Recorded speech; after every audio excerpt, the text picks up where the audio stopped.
I entered that party hoping to enjoy my grandson's 8th birthday, but I had no clue that it would be the start of a betrayal so profound that it would shatter my entire conception of trust, love, and family.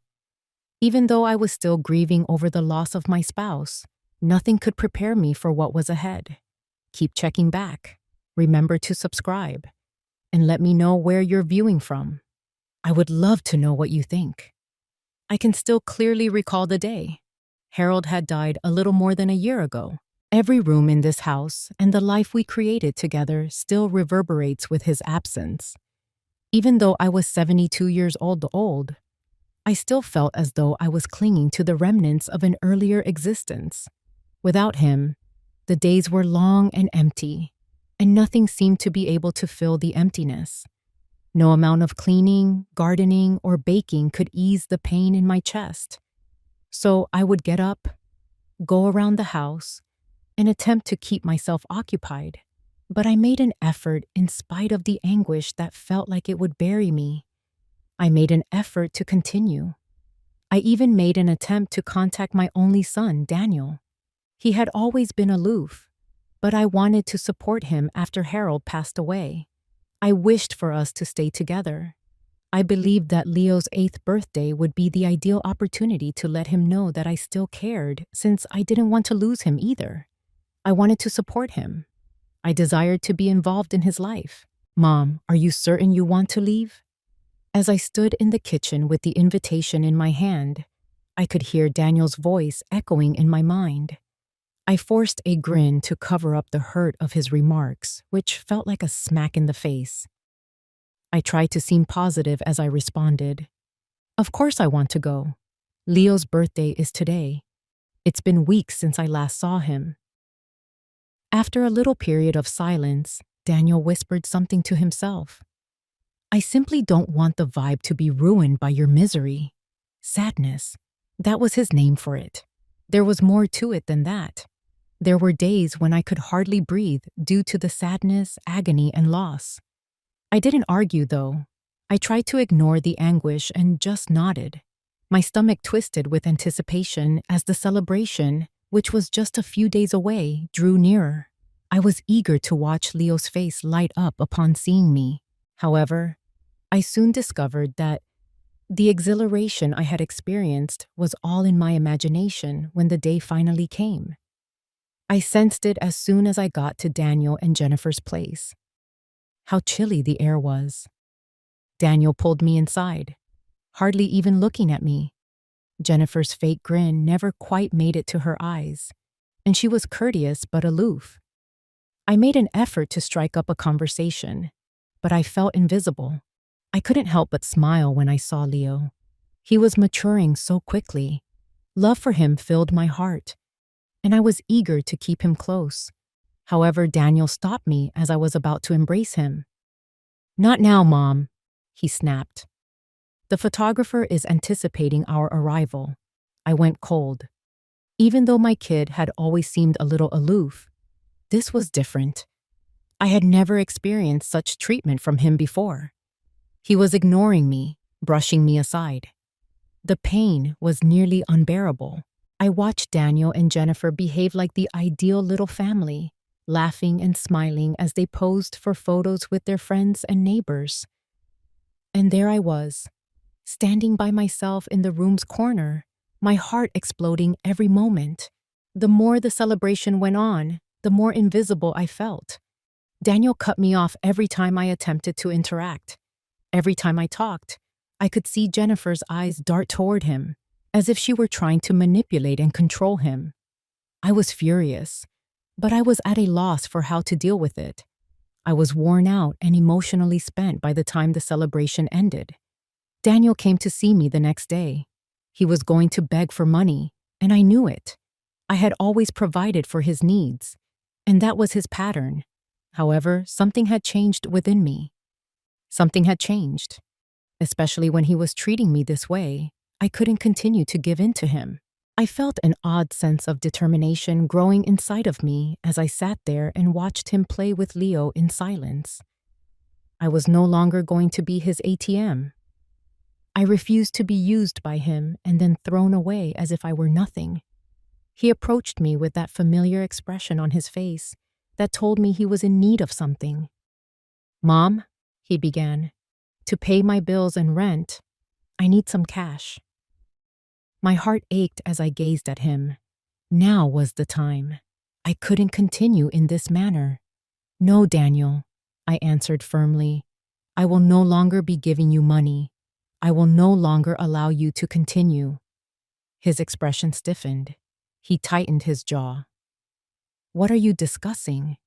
I've always gotten money from you," I answered. "I know, but not anymore. I will not continue in this manner. You have to work things out for yourself." His rage rose after his eyes enlarged. "You're intentionally doing this. Isn't it your intention to punish me? You're using your money to exert control over me, something you've always desired to do. Dad is just like you." More than I would like to admit, the words hurt. However, something inside of me exploded. "I'm not trying to punish you, Daniel. I'm trying to teach you something. You need to grow up and take responsibility for your own life. I can't keep doing everything for you." He stormed out of the house, slamming the door behind him.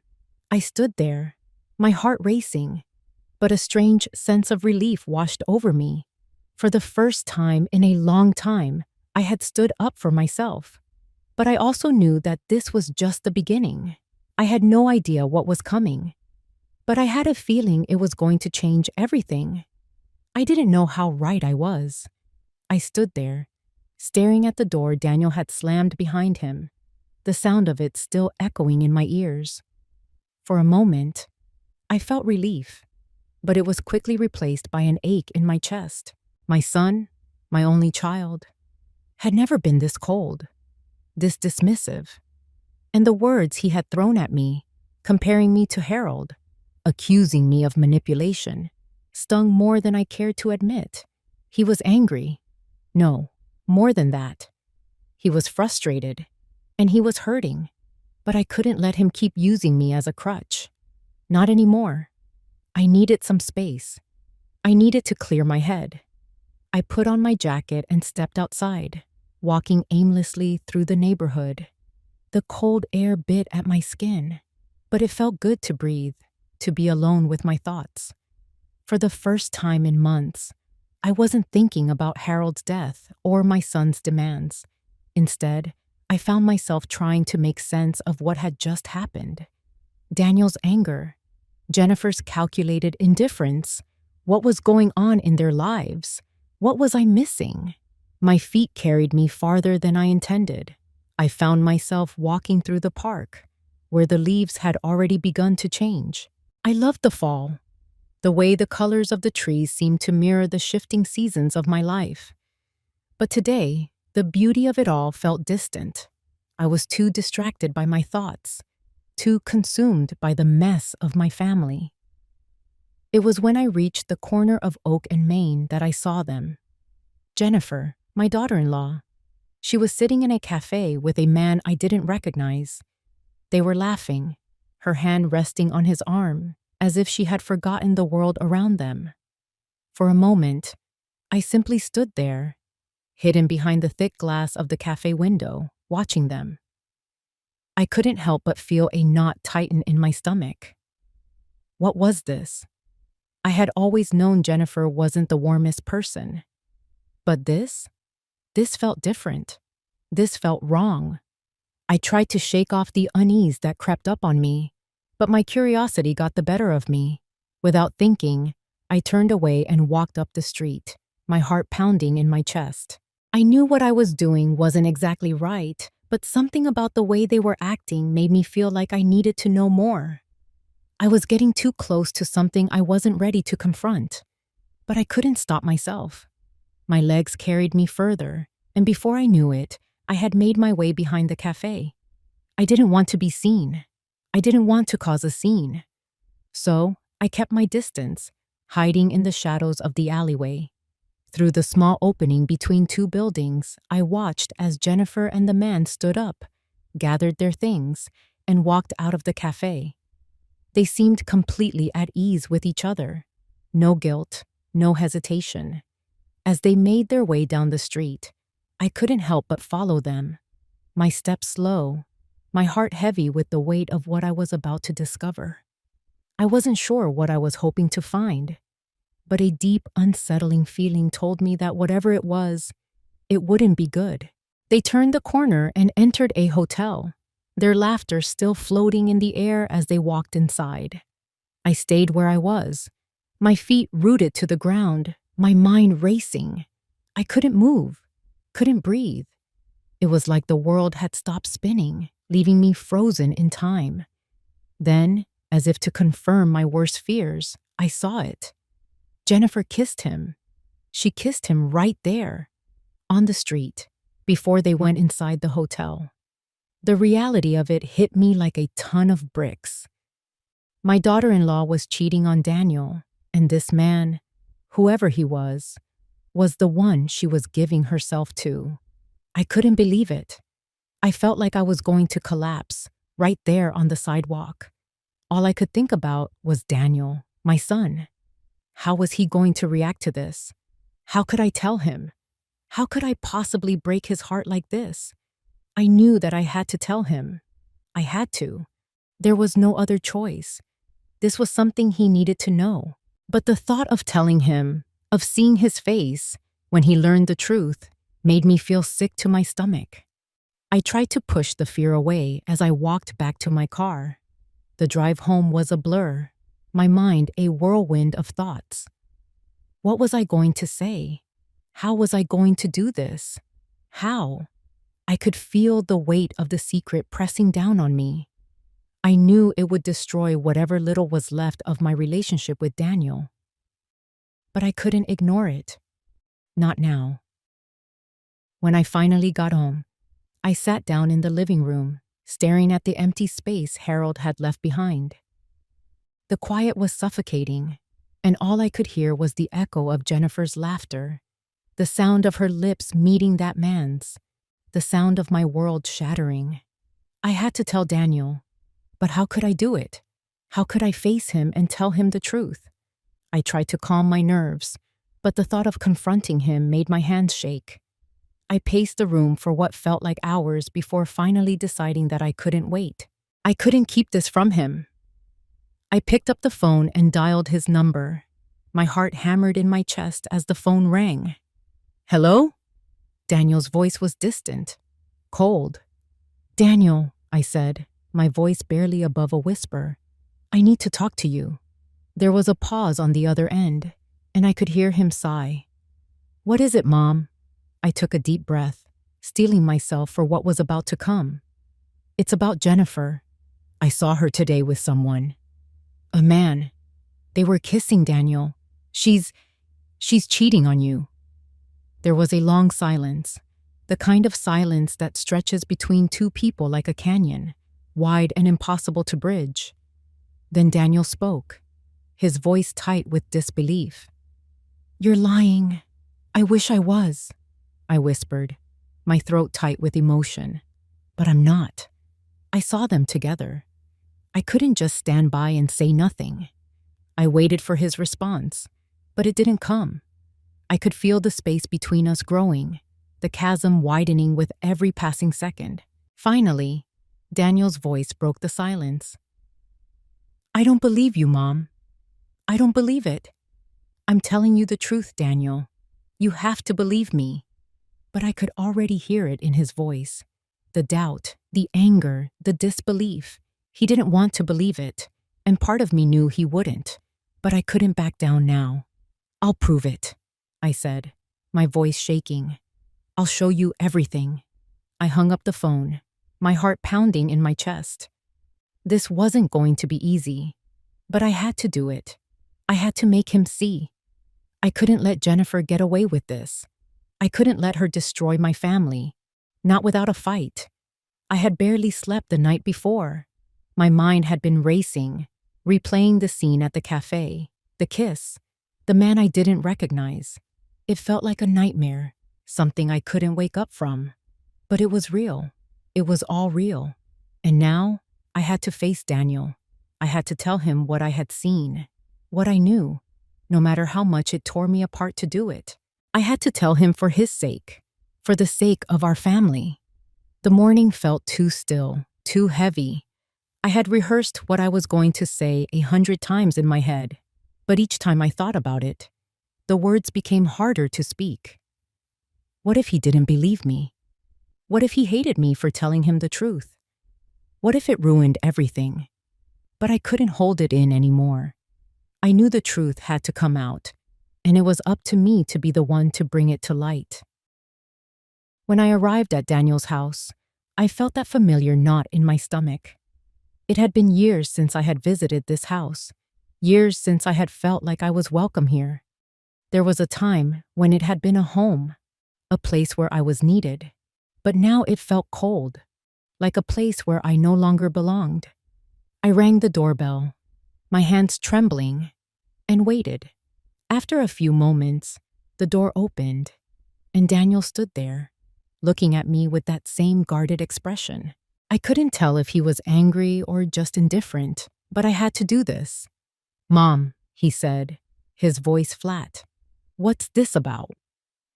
I took a deep breath and stepped inside, knowing I couldn't back out now. "Daniel, I need to talk to you about Jennifer." He frowned, clearly irritated. "What about her? I don't have time for this. I saw her today," I said, my voice trembling despite my best efforts to sound calm. "She's cheating on you. I saw her with another man. They went into a hotel together. I watched them. You're lying," Daniel interrupted me, his voice rising. "This is ridiculous. Why are you doing this, Alice? What do you want from me? Stop trying to make me look like a fool." He shook his head in disbelief, his hands clenched at his sides. "You've always been the drama queen, but this is too far. You're just trying to hurt us." I felt a sting in my chest. I wasn't trying to hurt him. I was trying to help him, to open his eyes to what was right in front of him. But the more I spoke, the more he pushed me away. "I'm not lying," I said, fighting to keep my voice steady. "I saw her. Daniel, I'm telling you the truth." Daniel's face reddened and his jaw tightened. He looked as if he was about to say something more, but then the door to the other room creaked open. Jennifer. She stood in the shock, and then she quickly masked it with a smile that didn't reach her eyes. She had heard everything. "Oh, Alice," she said, her voice dripping with false sweetness. "Are you serious? You're really doing this?" She took a step into the room, her eyes narrowing in contempt. "You're not even ashamed of yourself, are you? How far are you willing to go to destroy our lives?" I opened my mouth to speak, but Jennifer wasn't done. She moved closer, her tone sharpening. "You're getting old, Alice. You're losing your mind, aren't you? You need help. Maybe it's time you admit that." The words cut deeper than I wanted to admit, but I couldn't back down. This wasn't just about me anymore. It was about the truth. I wasn't going to let her manipulate me. Not this time. Not when I knew the damage she was doing to my son. "You don't get to talk to me like that," I said, my voice rising. "I'm not the crazy one here. You are. You're the one who's destroying everything. You've been lying to Daniel and you think I won't see it?" Jennifer's eyes flashed with fury. She took a step toward me, her body stiff with anger.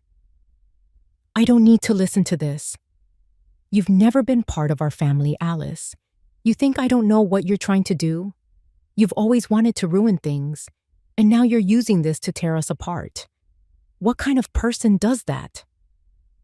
I could feel the rage building in me. This wasn't just about her affair anymore. This was about years of manipulation, years of pretending like everything was fine when it wasn't. And Jennifer? She was the mastermind behind it all. I was trembling, but not from fear, from anger, from frustration, from the years of being ignored, belittled, and pushed aside. Without thinking, I reached for the nearest object on the table, a glass. It was a stupid impulse, a split-second decision driven by frustration. I grabbed the cup, and in one swift movement, I hurled it toward the floor with all my might. The sound of shattering glass filled the room, sharp and deafening. The cup broke into a million pieces, and one of the shards flew toward Jennifer, slicing into her leg. She screamed, the sound high-pitched and filled with rage. "Look what you did," she cried, clutching her leg. Blood started to seep through her fingers. "You tried to kill me. You're insane, Alice. You're completely out of control."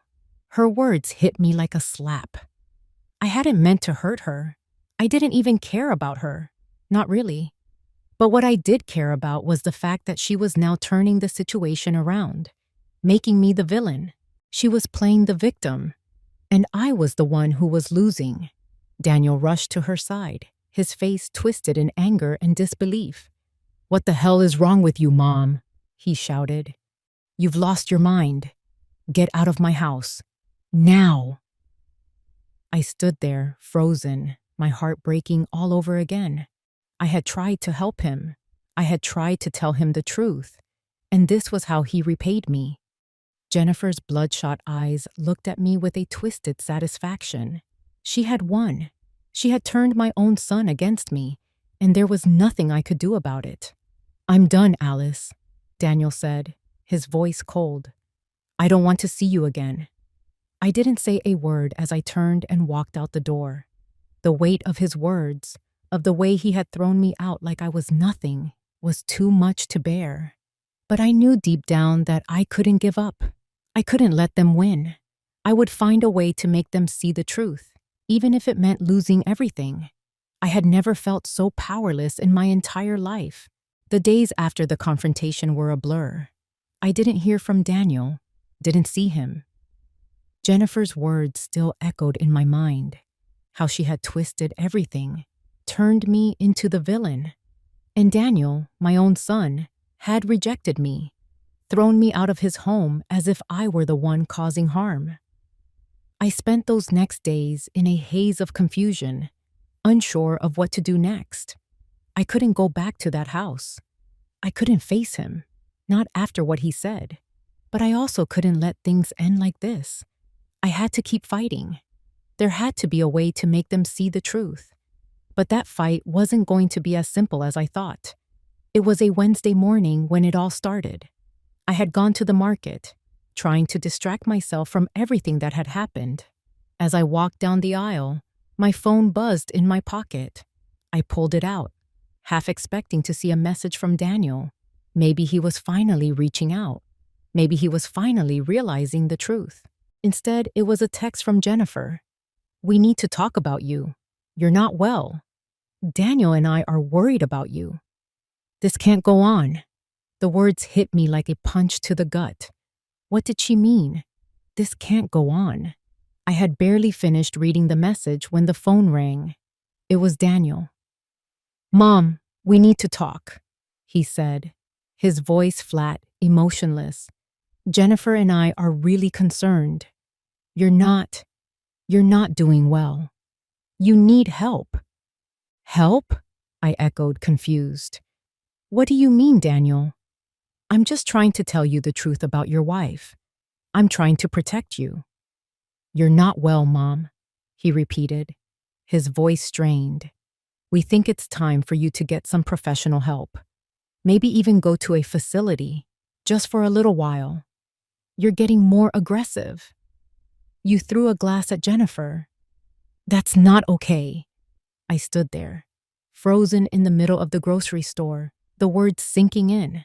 A facility? They wanted to send me to a facility? It felt like the ground was slipping out from under me. "Daniel," I said, my voice trembling. "I'm not crazy. I'm not losing my mind. I saw what I saw, and I'm trying to protect you. You need to understand." "I'm sorry, Mom," he interrupted. "But this isn't something we can ignore anymore. We've already talked to a doctor. Jennifer's been doing some research, and we think it's best for you to get some help. We'll arrange for everything. It'll be better for you." The last sentence cut through me like a knife. "It'll be better for you." The words felt like a lie. This wasn't about me getting better. This was about them getting rid of me. They were trying to control me, to take away what little independence I had left.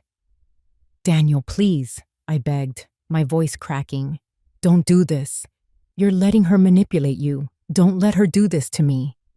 But the line went silent. A moment passed, and then I heard him sigh, a heavy sound full of resignation. "I'm doing this for you, Mom. I want you to get better. I want to help you." Before I could say anything else, he hung up. I stood there in the aisle, feeling like the walls were closing in on me. A hospital? A psychiatric facility? Was that what I had become in their eyes? Someone who needed to be locked away? I didn't have time to process it all before the doorbell rang at my house later that day. I wasn't expecting anyone, so when I answered it, I was shocked to see Daniel standing there with Jennifer by his side. She had that same smug, pitying smile on her face that made my blood boil. "I'm sorry, Mom," Daniel said, looking more uncomfortable than I had ever seen him. "But we've made arrangements. We think it's best for you to go. It's time for you to get some help." "Get some help?" I repeated, my voice rising with anger. "I'm not going to some damn facility. I don't need help. I need you to see what's going on, what she's doing to you." Jennifer stepped forward, her voice sweet but dripping with malice. "Daniel and I are just trying to do what's best for you, Alice. You're not the person you used to be. You're becoming more unstable, more erratic. We can't just sit back and watch you hurt yourself." I wanted to scream at her, to expose the truth right there. But I knew it wouldn't matter. They wouldn't listen. They were already so deep in her lies. They wouldn't believe me. "They're waiting for you at the facility," Daniel said, his eyes avoiding mine. "We'll take care of everything." I could feel my world crumbling.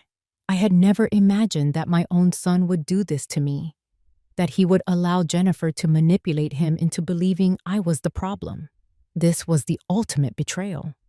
Before I could even speak, two men in suits, who I hadn't seen before, stepped into the doorway behind Daniel and Jennifer. They didn't say anything. They just stood there, silent and cold. My heart raced. I knew what they were there for. "Daniel, please," I whispered, my voice shaking. "Don't do this. You can't let them take me. I'm not crazy." But Daniel just stepped aside, his face unreadable. "I'm doing what's best for you, Mom." "I'm sorry." One of the men moved toward me. "Mrs. Alice, please, we need to get you to the car." I wanted to fight. I wanted to scream, to fight back against this madness. But I was too weak, too broken.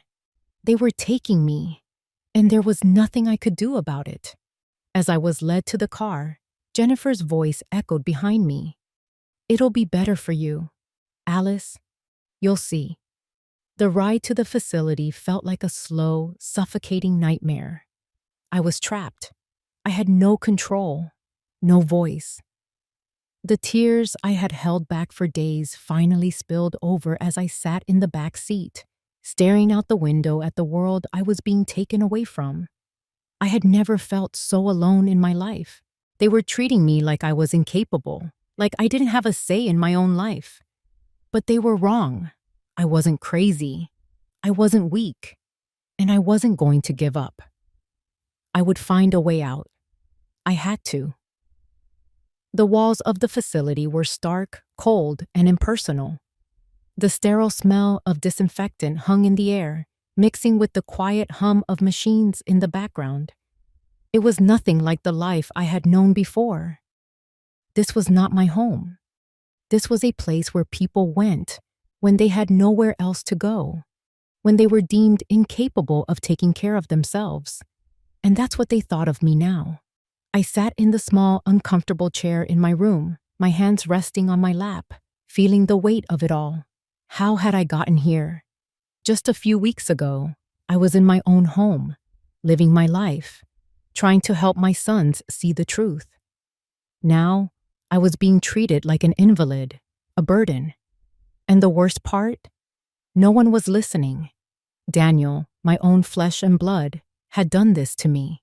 He had let Jennifer manipulate him, let her convince him that I was losing my mind. I had spent years protecting him, loving him, only for him to throw me aside like I was nothing. And Jennifer? She was the puppet master, pulling the strings behind it all. It was humiliating, the way they treated me, the way they spoke to me, as if I were fragile, as if I couldn't understand what was happening. I had never felt so small in my entire life. The first visit they made to see me was an ordeal I would never forget. Daniel showed up, looking uncomfortable and guilty, like he didn't really know how to deal with the situation. I could tell he was struggling with the decision he had made. There was a flicker of something in his eyes, something that resembled regret, but it was fleeting. He didn't know what to say at first. He stood by the door, his hands shoved deep into his pockets, his gaze avoiding mine. I watched him, the same child I had raised, the same son who used to come to me for comfort, for guidance. Now he was a stranger, Mom, he said finally, his voice soft. I don't know what to say. This whole situation it's messed up. I didn't respond. What was there to say? He had already made his decision. He had already chosen Jennifer over me. He looked down at the floor, shifting uncomfortably. I feel bad, you know? It's just hard seeing you like this. I could see the guilt in his eyes, but it didn't matter. The damage had been done. The betrayal had been too deep. Jennifer, standing next to him, put on her best concerned expression, though I could see right through it. She was faking it, just like she had faked everything else. I know, Daniel, she said, her voice dripping with false sympathy. It's really hard to see her like this, but she needs help. We're doing this because we care about her, because we want her to get better. I wanted to scream at her, to tell her how much I saw through her lies, how I knew exactly what she was doing. But I kept my mouth shut. There was no point. They didn't want to hear the truth. They had already made up their minds. When Daniel excused himself to go to the bathroom, leaving me alone with Jennifer, I felt the tension in the air shift. It was as if the moment of false sympathy was over, and the real Jennifer was finally going to show her true face. She leaned in close, her voice low, almost a whisper, though there was nothing kind about her tone. Now that you're here, how that? Alice, she said with a smile that didn't reach her eyes. I'm going to take everything you have, your house, your car, your finances. It'll all be mine soon, and in time, it'll all be my lover's too. You don't have anything left, nothing, and there's nothing you can do about it. I felt the weight of her words, the venom in her voice. My body went cold. My stomach twisted in knots. It was as if everything I had worked for, everything I had built, was slipping through my fingers. My son, my home, my life, it was all being taken from me. But what hit me the hardest wasn't just the realization that Jennifer was after my money, after my life. It was the realization that Daniel had no idea. He had no idea what kind of woman she really was. He was so blinded by her manipulation that he couldn't see the truth, and Jennifer was exploiting that, using him to get everything she wanted. I clenched my fists, my nails digging into my palms. How had I not seen it sooner? How had I been so blind to her scheming ways? Jennifer's smile widened as she saw the look on my face. She knew she had won. She knew I was powerless to stop her. You'll never get out of here, Alice, she said, her voice dripping with satisfaction. We have you exactly where we want you. You're weak. You're nothing now. I refused to let her see how much her words hurt. I refused to give her the satisfaction of knowing how deeply she had cut me. Instead, I looked her straight in the eyes and said, You won't get away with this. I will fight you. I will fight you until I have nothing left, she chuckled, a low, mocking sound that made my blood boil. "You're welcome to try," she said, turning on her heel and walking away. As I sat there, the weight of her words pressing down on me, I knew that I couldn't give up. I couldn't let Jennifer win. I couldn't let her destroy everything Harold and I had worked for. I had to find a way out. I had to find a way to expose her, to show Daniel the truth. But more than that, I had to find a way to regain control of my life. Because if I didn't, everything I had ever known, everything I had ever loved would slip away from me forever. And I wasn't ready to let that happen. Not yet. I couldn't just sit here in this place, waiting for Jennifer to take everything I had worked for. I couldn't let her win. I had to do something.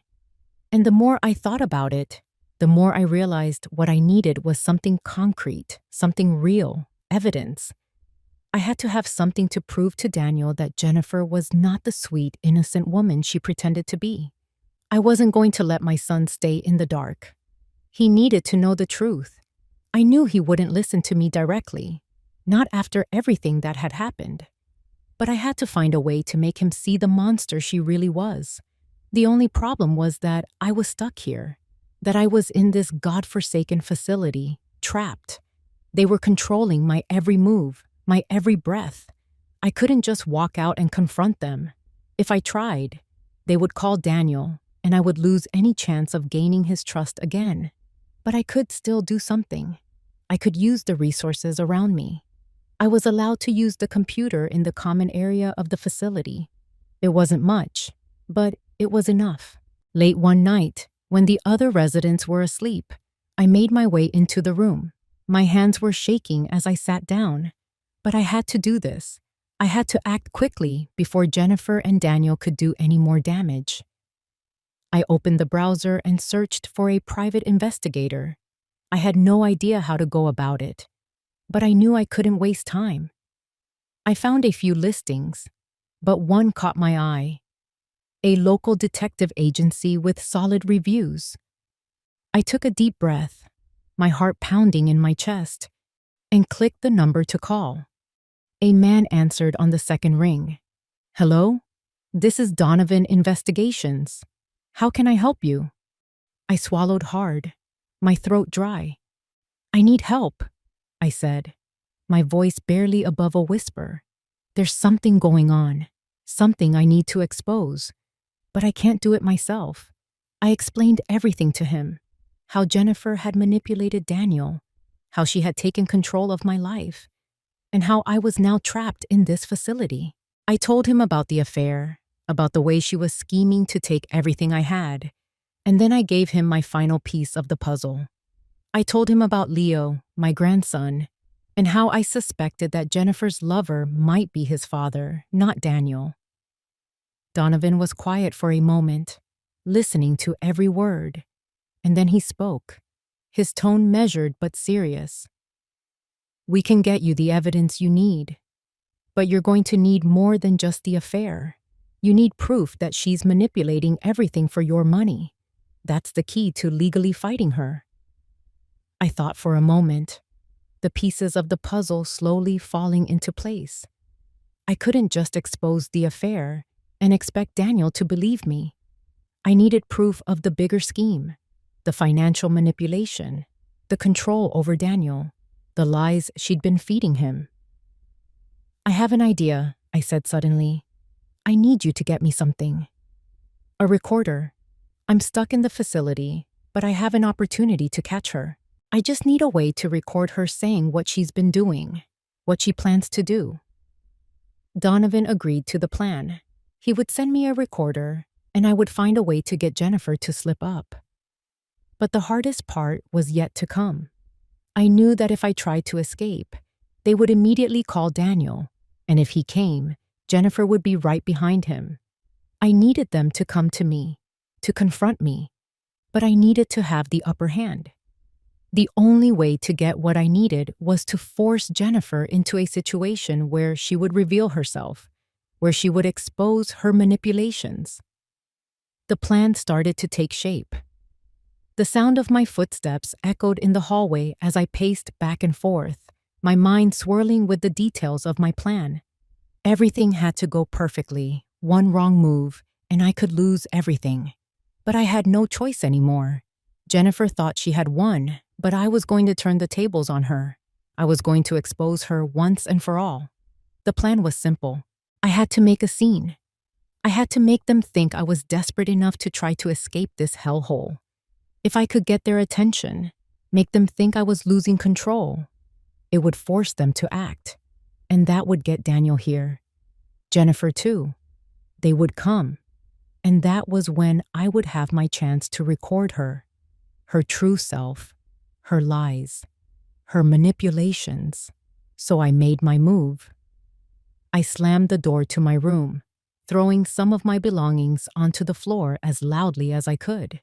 Then I yelled. I screamed, calling for help, calling out to anyone who would listen. I shouted about how I was being locked up, about how I couldn't take it anymore, how I needed to leave. It was all an act, of course, but it had to be convincing. I could hear the footsteps of the staff rushing down the hallway, their voices rising in alarm. But I didn't stop. I needed them to panic. I needed them to call Daniel. I needed them to bring him here, with Jennifer by his side. And just as I had hoped, within minutes, the phone rang at the front desk. I didn't need to hear the conversation to know what was happening. They were calling him. Daniel would be on his way. Jennifer would be with him. The trap had been set. A few minutes later, I heard the sound of the door opening. Daniel walked in, his face a mix of confusion and frustration, as if he had been pulled away from something important. Jennifer stood beside him, her face perfectly composed, the fake concern still plastered on her features. "Mom, what the hell is going on?" Daniel asked, his voice filled with irritation. "What is this? Why are you acting like this?" I could see the tension in his shoulders, the way he shifted his weight as he looked at me. He didn't want to be here. He didn't want to deal with me. And I could feel it in the air between us. But this was the moment. This was the time to manipulate the situation, to make him think that maybe, just maybe, I wasn't as crazy as Jennifer wanted him to believe. I took a deep breath, forcing my face into a mask of regret. My voice came out soft, almost pleading. "Daniel, I'm sorry. I know you're doing this because you care. But I can't keep living like this. I need to get out of here. Please, can you talk to the doctor? Maybe I can have fewer restrictions. Please, just please help me." For a brief moment, I saw a flicker of guilt in his eyes. I could see it. The confusion, the remorse. He hated seeing me like this. He hated that I was in this place, but he was so blinded by Jennifer that he couldn't see that it wasn't my fault. It wasn't me. It was her. But I couldn't say that. Not yet. Daniel didn't respond right away. Instead, he glanced at Jennifer, his eyes searching hers, as if looking for permission to do something. That look alone told me everything I needed to know. Jennifer had him under her thumb. She was the one pulling the strings, and I was nothing but a pawn in their twisted game. After what felt like an eternity, Daniel sighed. "I'll go talk to the doctor," he muttered, his voice tinged with frustration. "I'll see what I can do." With that, he left the room, leaving me alone with Jennifer. Now, this was it. This was my chance. I waited for a few moments, listening carefully for the sound of Daniel's footsteps fading down the hallway. Once I was sure he was gone, I turned to Jennifer. She stood there, arms crossed, a smug smile curling on her lips, as if she had already won. I knew what I had to do. I let out a soft, almost tired sigh, keeping my voice casual as I spoke. "So? You've been busy, huh? I'm sure you've already spent all my money, haven't you? I know you've been planning this for a while. You probably sold the house and the car already. That's what you do, isn't it? Take everything that's mine and make it yours." Jennifer's smile faltered for just a moment, but she quickly recovered, her expression dripping with fake sympathy. Alice, you don't understand. We're doing this for you. You need help. You need to get better. You can't keep living like this. You've lost everything. But I wasn't listening to her words anymore. I knew exactly what I was doing. I had baited her. And now, I had her where I wanted her. Jennifer laughed. A high-pitched, condescending laugh that made my blood boil. She stepped closer to me, as if she were about to offer some comforting words. But all I heard were the lies she had been feeding me for months. You have no idea how much easier things are now, that we don't have to worry about you, she said, her tone dripping with malice. The house is gone. The car is gone. Everything you had. It's all mine now. We're living just fine, Alice. Living off of your money. You've served your purpose. You're a burden now. A useless old woman. Her words hit me like a slap in the face. I had always known Jennifer was ruthless, but hearing her say it so coldly, so plainly, it made me sick. But I didn't let her see how much it hurt. I couldn't afford to show weakness. What she didn't know, what she had no idea about, was that every word she said was being recorded. Every confession, every lie was being captured on that tiny device I had hidden in my pocket. She smiled down at me, her voice mocking as she added, "You'll never get anything back, Alice. There's nothing you can do about it now. You're trapped." I took a deep breath, keeping my expression neutral. "We'll see about that," I whispered under my breath, knowing that in the end, Jennifer would regret every single word she'd just said. I had what I needed, the proof, the damning evidence, and now nothing would stop me. I would make sure Daniel knew the truth. It was only a matter of time. The weight of what I had in my hands felt heavier than I ever imagined. I sat at the community computer, my fingers trembling as I accessed the internet, carefully uploading the files from the recorder Donovan had sent me. Every word Jennifer had said, every confession, every lie was right there. I could almost feel her smirk, hear her cruel laughter echoing in my mind. But now, it wasn't her words anymore. Now, it was proof. Solid, irrefutable proof. I paused before hitting the send button. This was it. The moment I had been waiting for. I wasn't just a powerless old woman in a cold, sterile facility anymore. I had a chance to take back control, to expose the truth. I had been through so much, but I wasn't going to let Jennifer win. I sent the files to Donovan, my heart pounding as the email was sent off. I was shaking with a mixture of fear and excitement, unsure of what would happen next, but knowing that I had crossed a line I couldn't uncross. I wasn't just sitting back anymore. I was fighting. Within moments, Donovan's reply came through. It was simple, concise, and professional. "We've got everything we need. I'm filing a case as we speak. We'll go public with this, but I've also contacted an attorney to help with the process of getting you out of that facility. We'll make sure they can't keep you there any longer." I let out a shaky breath. I could hardly believe it was happening. For the first time in months, I felt something that resembled hope. Maybe this nightmare could end. Maybe I could finally take back what was mine. But there was no time to relax. Donovan's next message made my blood run cold. "Listen, Alice.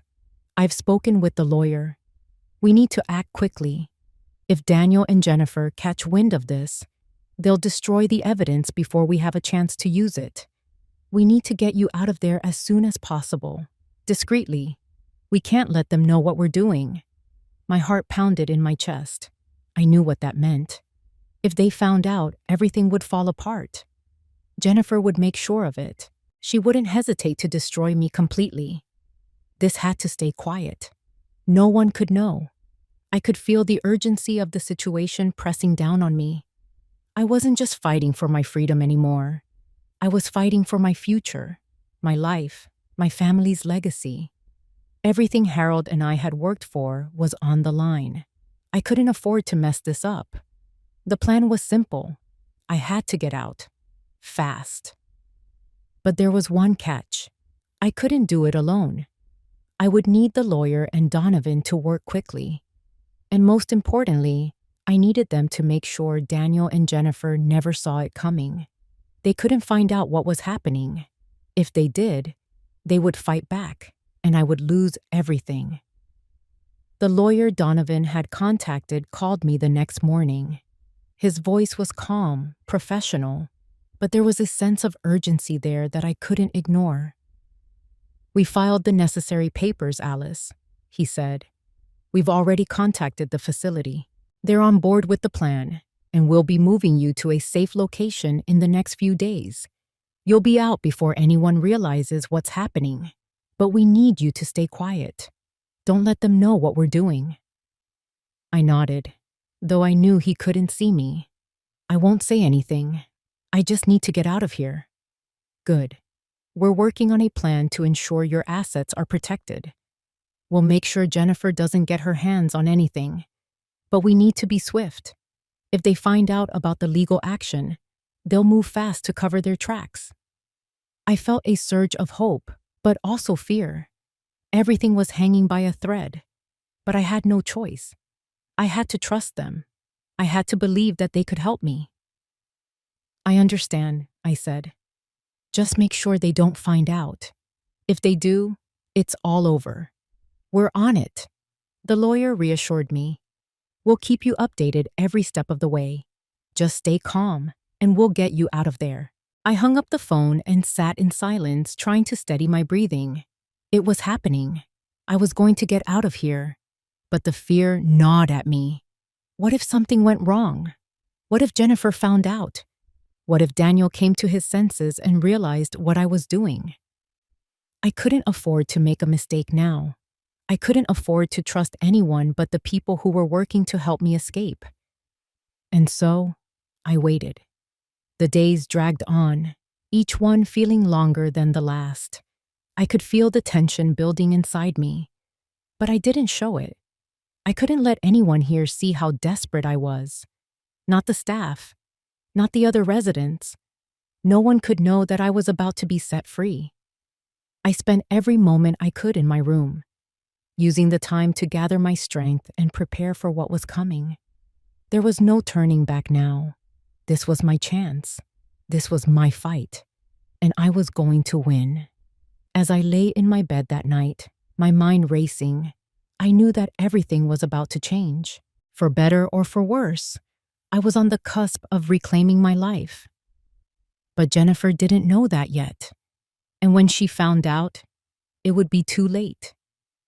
The trap had been set, and now it was time to let it spring. The morning dawned quietly, a soft light creeping through the blinds of my room. I sat on the edge of the bed, my heart racing with anticipation. Today was the day everything would change. Today, I would finally escape the hellhole they had put me in. I had never felt more alive than I did in this moment. But there was still a sense of caution. There was no room for mistakes now. Not after everything I had endured. I couldn't afford to falter now. Not when the stakes were so high. I heard the faint sound of footsteps outside my door. And then the soft knock I had been waiting for. It was Donovan. He had arranged everything. "Are you ready?" he asked, his voice low, filled with urgency. I nodded, even though he couldn't see me. "I'm ready." He handed me the small envelope with the court documents inside. Everything we needed to make my release official. The lawyer had worked quickly, and thanks to their efforts, I was about to leave without anyone knowing. No one, least of all Jennifer and Daniel, could find out. I stood up, my knees a little weaker than I would have liked, but I pushed the fear aside. I couldn't show any weakness now. Not when I was this close to taking back control of my life. Donovan gave me a quick nod, and we moved quickly through the back halls of the facility. The staff was distracted, and the guards had been given strict instructions not to ask questions. Everything had been set up to make my exit as smooth as possible. In minutes, I was out the door, walking into the cool morning air. The world felt different now, like I was seeing it for the first time after years of being trapped in darkness. For the first time in what felt like forever, I could breathe. I could think. I was free. But I wasn't done yet. I still had one last thing to do. Donovan and I climbed into the car he had arranged for me, and as we drove through the city, I could feel the tension building in my chest. I had a plan, and it was time to put it into motion. I had to go to Daniel's house. I had to show him the truth. I had to expose Jennifer for what she was. I didn't know how Daniel would react. I didn't know if he would believe me. But I knew one thing for certain. I couldn't let Jennifer get away with it. Not after everything she had done to me, to him, to our family. When we arrived at Daniel's house, I didn't hesitate. I walked up to the door with determination, the envelope containing the damning evidence clutched tightly in my hand. I rang the doorbell and waited. A few moments later, the door opened. There stood Daniel, looking surprised, but still as distant as ever. His eyes widened when he saw me, standing there in front of him. "Mom," he said, his voice filled with confusion. "What are you doing here?" "I'm here to show you the truth." "Daniel," I said, my voice steady, "I'm here to show you everything Jennifer's been hiding from you." He stared at me for a long moment, clearly unsure of what to say. I could see the hesitation in his eyes, the faintest flicker of doubt, but Jennifer was already there, standing behind him, her smile tight and forced. "What's this about?" she asked it, her voice dripping with false sweetness. I didn't answer her. Instead, I stepped into the doorway, my eyes fixed on Daniel. "Do you really want to know what's been going on behind your back?" I asked him, my voice soft but firm. "Do you want to know what your wife has been doing?" Daniel's face hardened, but there was a flicker of fear in his eyes. I knew this was difficult for him to process.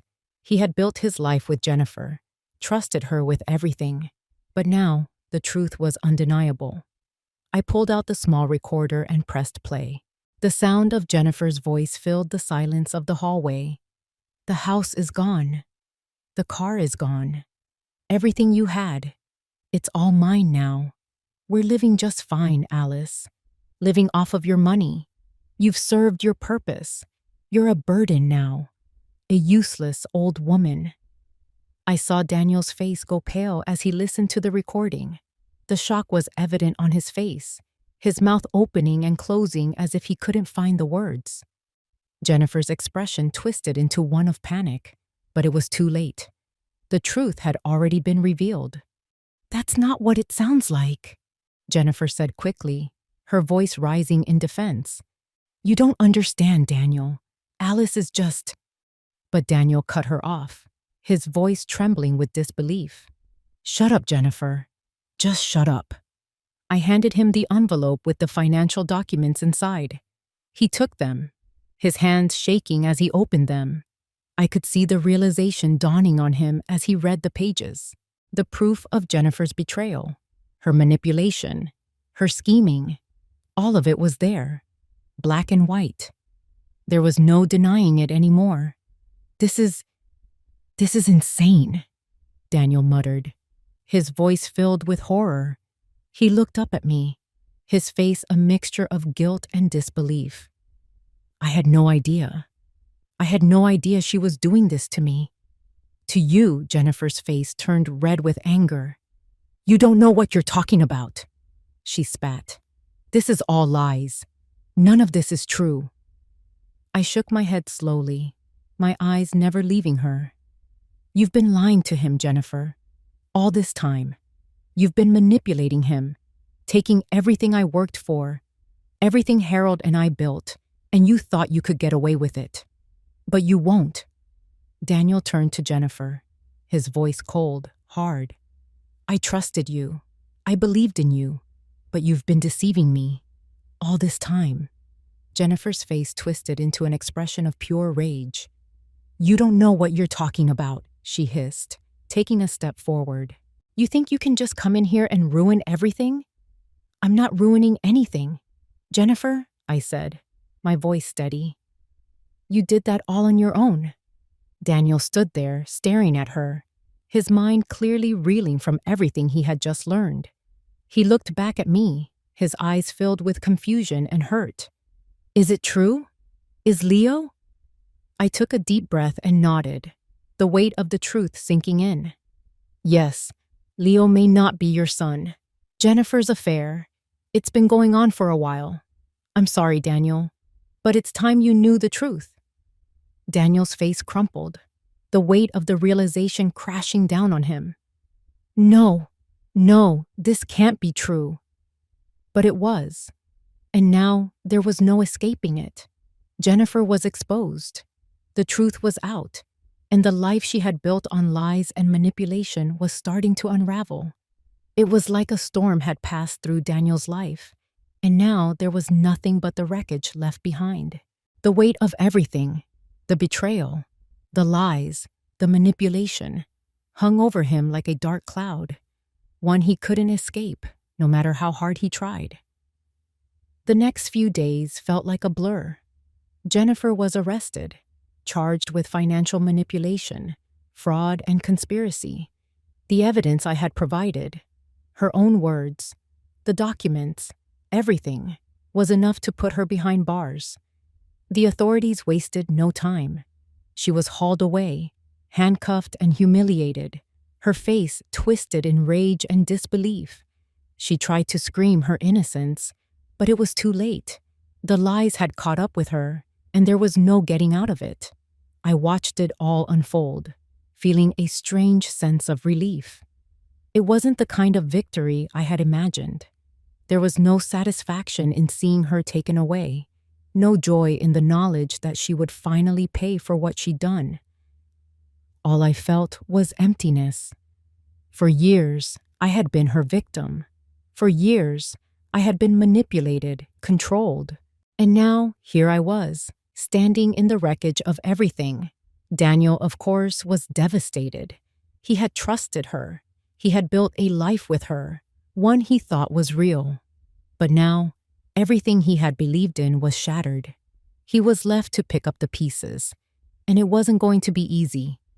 I tried to avoid him in the days that followed, giving him space to process everything. I wasn't sure what I could say to him. After all, he had betrayed me too. He had sided with Jennifer, turned his back on me when I needed him the most. But there was something in his eyes now, something that hadn't been there before. Guilt. He showed up at my door one afternoon, looking exhausted and broken. He was different, his face pale, his posture slumped as if the weight of his actions had physically drained him. "Mom?" he said softly, his voice hoarse. I don't know how to fix this. I don't know how to make up for what I've done."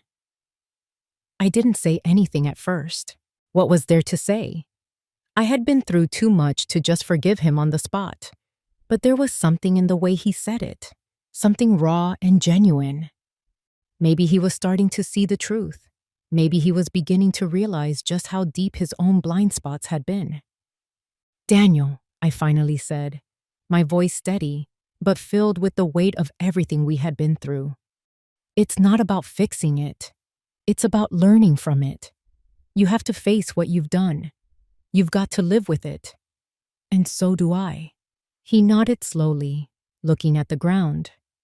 I know I can't take any of it back, but there's something I need to do, something I've been thinking about."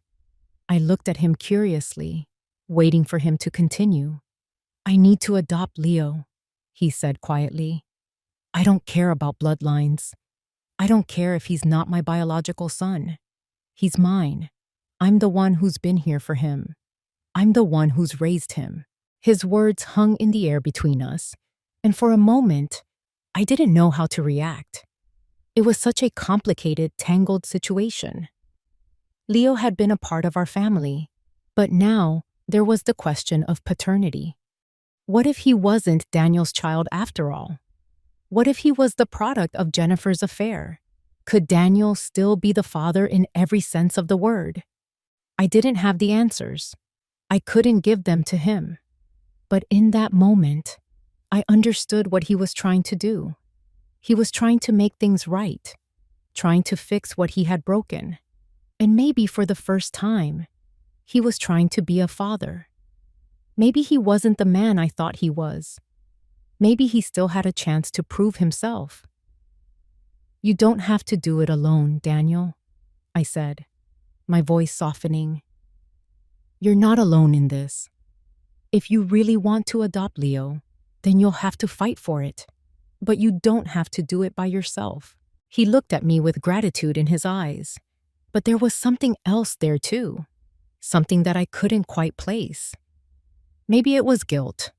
Maybe it was relief. But whatever it wasn't the same Daniel who had thrown me out. This was someone who was trying to heal, trying to fix the pieces of his shattered life. The next few weeks were a whirlwind. Jennifer's arrest and the legal proceedings were only the beginning. There were discussions about Leo's future, legal battles about his custody, and a long road ahead for Daniel. I watched as he slowly began to take responsibility for his actions, for the role he had played in my pain and in the unraveling of everything we had once been. I didn't know if we could ever go back to the way things were before. There was so much that had been broken, but I did know this. I was finally free from Jennifer's control, free from the manipulation, free from the guilt and the anger that had weighed me down for so long. I started to rebuild my life, slowly, carefully. I moved into a small house on the outskirts of town, one that felt like a fresh start. It wasn't much, but it was mine, my space, my home. I didn't have to share it with anyone. I could do things my way, without the constant weight of someone else's expectations. And little by little, I began to feel like myself again. I started spending time with friends I had lost touch with, getting involved in activities I had neglected for years. I even began volunteering at the local shelter, helping others who had been through struggles like mine. As for Leo, I didn't have all the answers, but I knew that, in the end, love wasn't defined by blood. It was about who showed up for you, who stood by you through the hardest times. And right now, that person was Daniel. He and I had a long road ahead of us, but I was ready to walk it one step at a time. Jennifer might have thought she could take everything from me, but what she didn't realize was that you can't steal what someone has inside them. Strength, resilience, the will to keep going, no matter how much life tries to knock you down. And I was still standing. I always would be. I decided to start my life again, in a new house. It wasn't grand or extravagant, but it was mine. A modest, 2-story house on the edge of town with a small garden and a cozy front porch. I had picked it out myself, every detail considered, every room reflecting what I had longed for. A space that was truly my own, free from the manipulations of the past. I had done it. I had taken back what was rightfully mine. The last several months have been a haze of transition, court cases, fresh starts, and the mending of old scars. However, as I stood in front of this mansion, I came to a deep realization. My life had been reconstructed. Not just my home, not just my money, but also my identity, the woman I used to be, the one who had been engulfed by abandonment, betrayal, and despair. She had left. Someone stronger, someone who understood her value and didn't hesitate to fight for it, had taken her place. I smelled the familiar scent of new wood and fresh paint as I entered the house. Harold would be so proud. I could just hear his speak in my mind. The process of letting him go wasn't simple. Nothing could ever fill the void left by his departure in my heart. However, I discovered a new method to bear that suffering that didn't devour me and let me continue to live. I had spent so many years trying to be the ideal wife, mother, and daughter-in-law, living for other people. Ultimately, though, I came to the conclusion that I should live for myself above all others.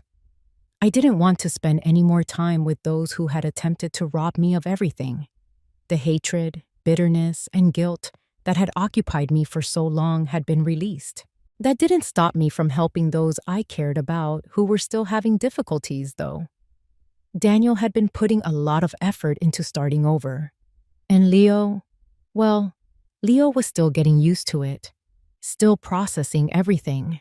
Although I couldn't change the past, I could support them. I had no idea what the future might bring, but I was resolved to support them the way they had supported me for far too long. Daniel arrived early on a Saturday morning, looking worn out but a bit lighter than usual. I could see the change in him, even though the mending process wasn't simple. After his relationship with Jennifer had totally fallen apart, he was beginning to see how serious his decisions were. I could tell that the guilt was still present, but it was no longer what made him who he was. As we sat in my new home's little living room, he added, "I've been thinking a lot about Leo. Although I'm trying my hardest to ensure his well-being, I'm not sure whether I'm sufficient. I'm not sure whether I can be the father he needs." I could see the doubt in his eyes and the worry written on his face. He was making an effort. I could see that much. And perhaps, just perhaps, he would be the father Leo needed. I said, "You are enough, Daniel," with a conviction that I had gained the hard way. "I'm here for you both, even though I know it's difficult. You've always been enough. Along the journey, you will undoubtedly make errors, but you will grow from them. You need to start believing in yourself, but you'll be a fantastic parent to Leo." He looked down at his hands and nodded. His voice was full of passion as he said, "I'm sorry, Mom. I'm not sure how to compensate for everything. I have no idea how to solve it. It doesn't need to be fixed." "But you can make it right," I added, extending my hand to take Daniel's. "And being present and there for him is the first step toward that. It won't be simple, mind you. You will eventually get there, but it will take time." Daniel sat there for a while without saying anything. A little, hesitant smile played at the corner of his lips as he gazed up at me. "Regards, Mom. Without you, I'm not sure where I'd be." I returned his smile as the warmth of his words filled my chest. I had always supported him, but it was all worthwhile now that he was beginning to figure things out. Leo paid us a visit later that afternoon. Something softened in his eyes when he noticed me standing there in the doorway, but he was still a touch aloof and obviously processing his feelings. "Hello, Grandma," he whispered softly, his tone a little uncertain, but there was a glimmer of something. Hope, perhaps. My heart was bursting with compassion for this youngster who had been caught in the midst of so much upheaval, so I crouched down to his level. "I'm happy you're here, Leo." With a hesitant smile, he moved to embrace me.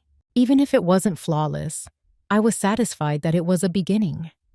I felt the gap between us getting smaller as we spent the afternoon together. We were gradually starting to mend our friendship. I had learned to bear the anguish of the past in a different way, but it would never really go away. Over time, I had begun to appreciate the small things once more, such as the quiet times I spent with Daniel, the calm isolation of my new house, and the way Leo's laughter filled the room. I sat on the porch as the evening came to an end and watched the stars start to appear in the sky. I felt like I could breathe again for the first time in a long time, since everything was calm and serene now. Harold's passing would never truly leave me. It was a profound sadness that never really went away, but I had managed to accept it, pay respect to it, and carry on. The lady I had been had changed. Now that I was stronger and more self-reliant, I knew that I could handle whatever was ahead. For the first time in years, I felt completely free. and I had discovered that it was never too late to start over, rebuild, and rediscover joy once more. I was prepared to live the new chapter that was starting. I appreciate you listening. Remember to subscribe, and feel free to leave a comment with your tale. Your voice counts.